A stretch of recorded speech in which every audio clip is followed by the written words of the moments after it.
amashomero nk'Isingiro, Karambi, Nyakishojwa, Butare Primary School hamwe na gandi no gugahirwe Ndebezi. You make sure that you guard them jealously.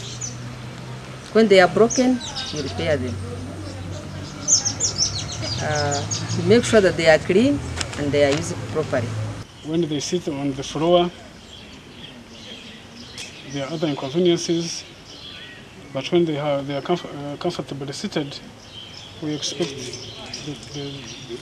them to learn accordingly.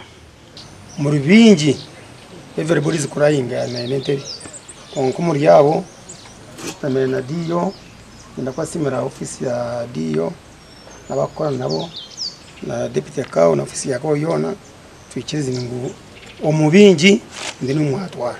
Bakuru b'amashomero bagira ngo batwire binibura ry'Entebe kandi basimira bebembezi babo okubashakira. Twine kizibu cy'Entebe konkano buzira zirinche ziraza kumara ikizibu cyango kandi turaturasima government kugira ngo ubundi kiyo kutongera zindi tukashemererwa munonga abo kwa bana bambashita amazi kandi ushanga bandika kubi cyetera abana bakora kubi omeza muri tsima government yabwejo kugira ngo itujikire tukisingiro kugira ngo batentebe bitu no bareba bahereza Entebe bakuru b'amashomero basigire barkwetombuita ungutuzo rukumara amakuru agagasha kwa Juliet Charles Sima. Entebe zo bazitware basura mu mashomero